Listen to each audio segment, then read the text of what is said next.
Chapter 45. Our severe judgment of others comes from a high opinion of ourselves and the instigation of the devil. How to overcome this tendency. Self-love and high opinion of ourselves give birth in us to yet another evil which does us grievous harm, namely, severe judgment and condemnation of our neighbors, when we regard them as nothing, despise them, and, if an occasion offers, humiliate them. This evil habit or vice, being born of pride, feeds and grows on pride, and in turn feeds pride and makes it grow. For every time we pass judgment, our pride takes a step forward, through the accompanying effect of self-importance and self-gratification. Since we value and think of ourselves so highly, we naturally look at others from on high, judge and despise them, for we seem to ourselves far removed from such faults as we think others possess. And here, seeing our evil disposition, our ever wicked enemy stands by watchfully, and, opening our eyes, teaches us to keep a sharp watch for what others say and do.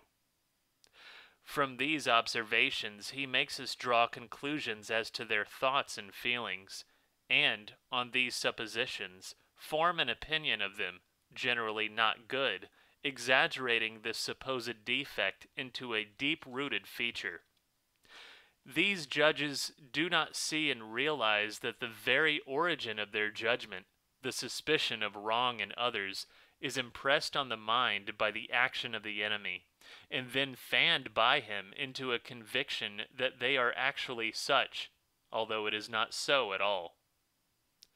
So, brother, since the enemy watches you constantly, waiting for an opportunity to sow evil in you, be doubly watchful over yourself, lest you fall into the nets spread for you. As soon as he shows you some fault in your neighbor, hasten to repel this thought, lest it take root in you and grow. Cast it out so that no trace is left in you, and replace it by the thought of the good qualities you know your neighbor to possess, or of those people generally should have. If you still feel the impulse to pass judgment, add to this the truth that you are given no authority for this, and that the moment you assume this authority, you thereby make yourself worthy of judgment and condemnation, not before powerless men, but before God, the all-powerful Judge of all. This reversal of thoughts is the strongest means not only for repelling accidental critical thoughts, but also for completely freeing yourself of this vice. The second method, equally very strong, is never to let go from your mind the memory of your own wickedness, your unclean and evil passions and actions, and correspondingly to hold on to the constant realization of your own unworthiness. You will certainly find in yourself no small number of such passions and passionate actions, if you have not given up and shrugged your shoulders, saying, "Come what may." You cannot help caring about finding a cure for these ills which are killing you. But if you act sincerely in this, you should have no time free to concern yourself in the affairs of others and to pass sentence on them. For then if you let yourself do this, the sayings will keep ringing in your ears, "Physician, heal thyself." First, cast out the beam out of thine own eye. Moreover, when you judge severely some wrong action of your neighbor, you must know that a small root of the same wickedness is also in your own heart, which by its passionate nature teaches you to make suppositions about others and to judge them. An evil man out of the evil treasure of the heart bringeth forth evil things. But an eye that is pure and without passion looks too without passion on the actions of others, and not with evil. Thou art of purer eyes than to behold evil.